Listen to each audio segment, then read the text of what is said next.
Welcome to your new home. A word of advice.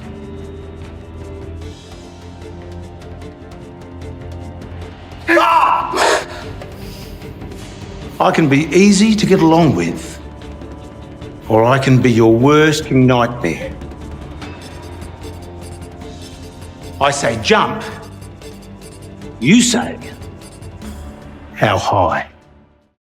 The film opens with Ray Francis, a war veteran who has just returned to his homeland. This marks his final military service, as he intends to leave the armed forces and marry his girlfriend.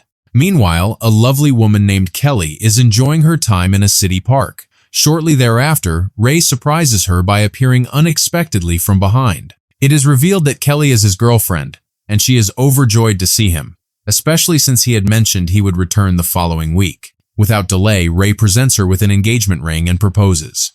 Kelly, taken by surprise yet thrilled, eagerly accepts his proposal. As they prepare to leave the park, Kelly realizes she has forgotten the book she was reading, prompting Ray to go back and retrieve it. It is at this moment that trouble begins to unfold, particularly for Ray. Two men in a luxury car approach them, and one of them, named Tim, attempts to flirt with Kelly. Initially, Ray and Kelly try to ignore the men and get into their vehicle. However, Tim exits his car, removes his pants, and exposes himself in front of Kelly's window. Furious, Ray confronts the two men and starts to fight them. In the ensuing chaos, Tim brandishes a knife and Ray attempts to defend himself against the attack. Tragically, the situation escalates, resulting in Tim accidentally stabbing himself to death with his own weapon. Following this incident, Ray and Kelly consult their lawyer, as Ray is now facing murder charges. The lawyer presents Ray with two challenging options. If he pleads guilty, he could receive a sentence of 2 to 3 years, with the possibility of serving only 18 months. If Ray does not enter a guilty plea, he may face a prison sentence ranging from 5 to 8 years. In essence, Ray will no longer be able to avoid incarceration if he opts for either of these two choices. Ultimately, it appears he has chosen to plead guilty and accept an 18-month prison term. Next, we turn to Harvey Thompson, the father of the murdered man, who seems unable to come to terms with his son's death. Moreover, it appears that Harvey is not an ordinary individual. He has dispatched someone to uncover Ray Francis's identity. This individual also provides further details regarding the location of Ray's imprisonment. The narrative then transitions to the prison where Ray will serve his sentence. Allow me to introduce Jack Morrison, the warden in charge of this facility. He is visited by the grieving father of the victim, who is deeply affected by his son's demise.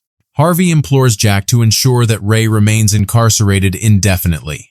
In exchange, he offers a substantial sum of money, which Jack intends to use to incentivize his staff to carry out his malicious plans.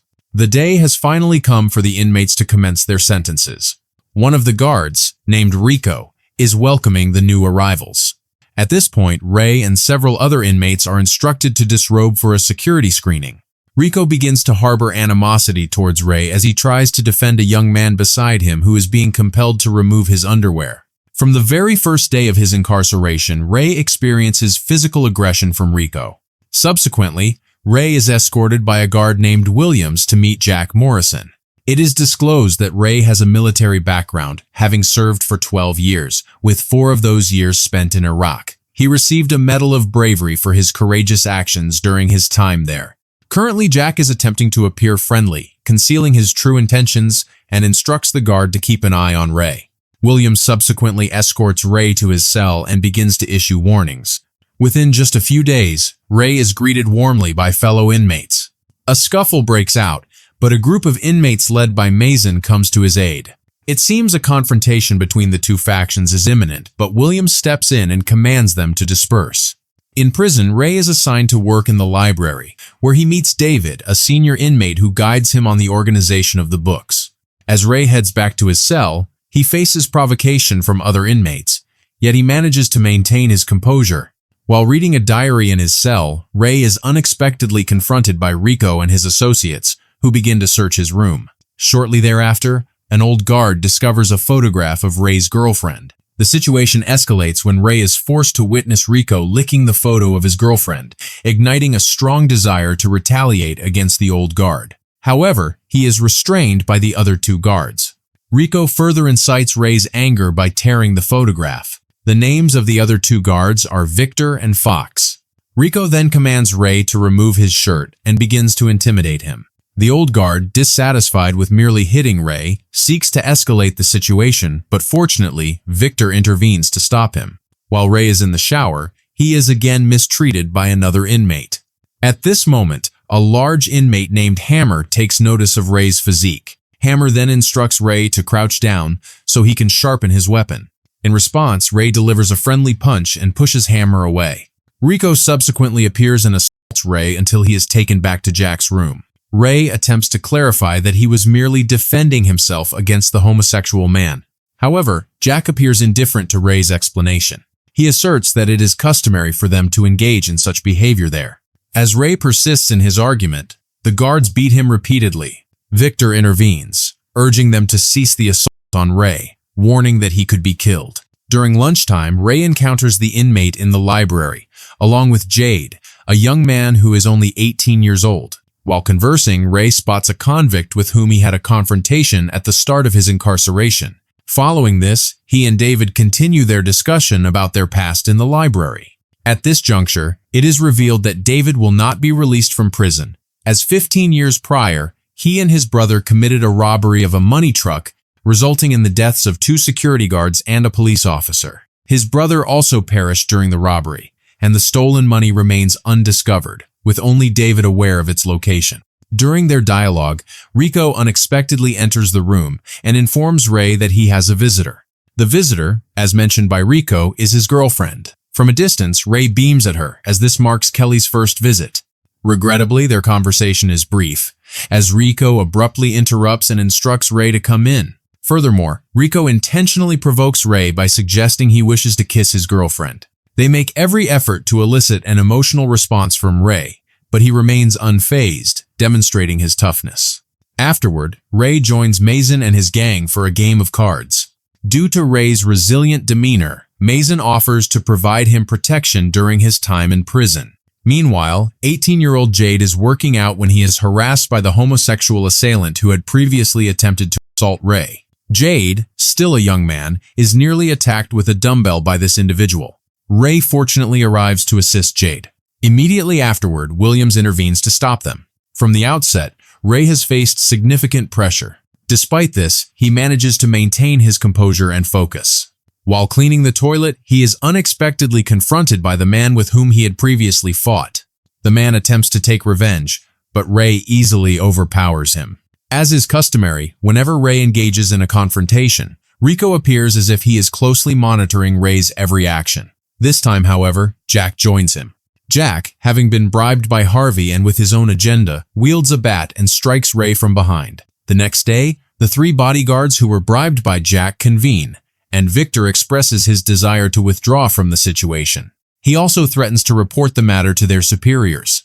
After Victor departs, Williams, the head of security, approaches them, revealing his complete ignorance of the events transpiring behind his back. He reprimands them for assigning Ray to clean the toilet, as he had specifically designated Ray to work in the library. Throughout their discussion, Williams cautions his 2 subordinates against making decisions without his approval in the future. Rico and Fox then inform Jack that Victor has chosen to disengage and plans to sabotage their scheme. Jack instructs them to handle Victor. Subsequently, the 2 guards head to a prisoner's cell to inspect his bed.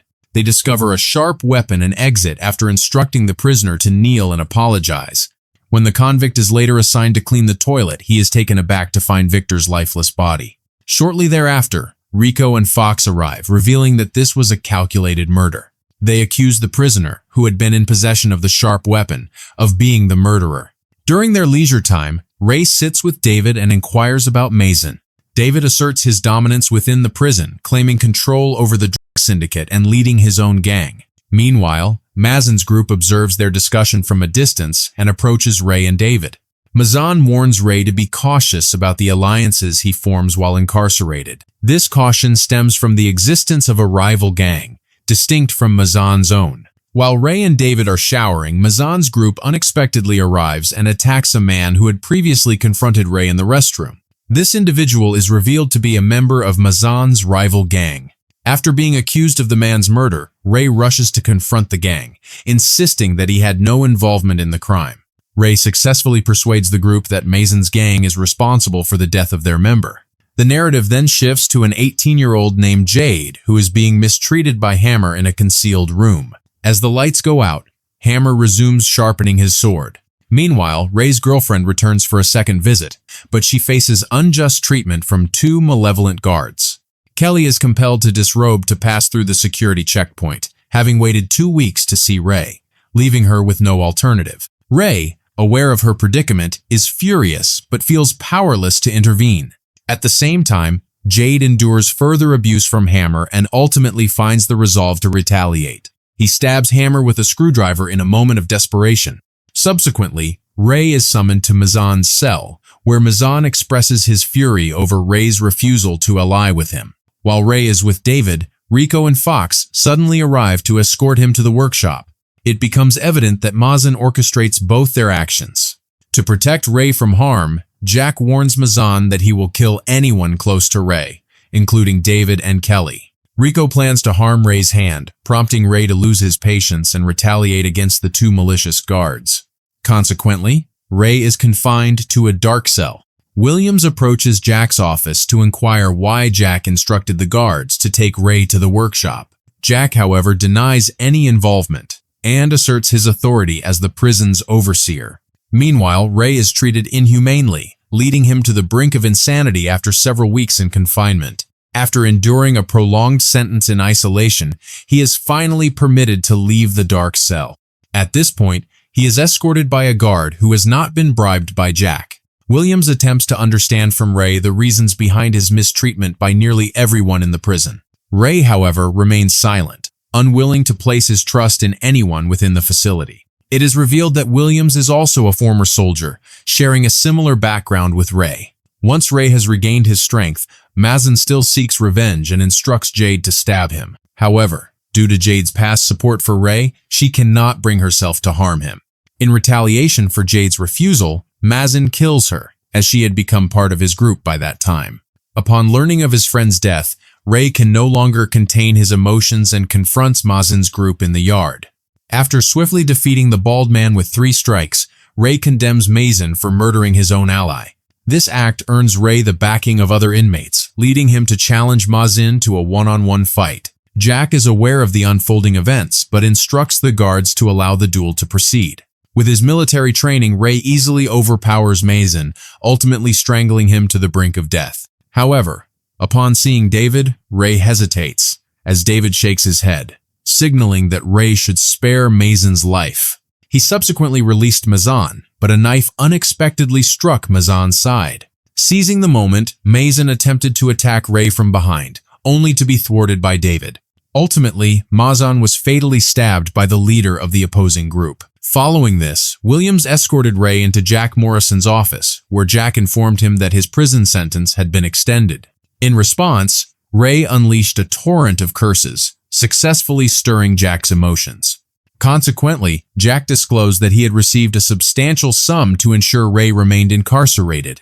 It became evident that this was all part of a scheme, as Williams and his team arrived with evidence to arrest Jack, the so-called authority in the prison. Rico and Fox, the most corrupt guards, were also taken into custody. Once everything settled, Ray visited David, who was still alive. At this moment, David kindly revealed the whereabouts of the hidden stolen money. He urged Ray to take the money and start a joyful new chapter in his life. Additionally, David expressed how much he missed his daughter and requested that Ray deliver a bag of money to her. In the end, Ray was finally released from prison, receiving a farewell handshake from Williams. He was then joyfully welcomed by his girlfriend. Moreover, Ray met David's daughter and handed her a bag filled with money. As he prepared to leave, he encouraged David's daughter to visit her father, who had been longing for her. Before the film concluded, Williams was seen directing the new inmates to don their prison uniforms. Among them was Harvey Thompson, Tim's father, who had previously bribed Jack and instigated chaos within the prison.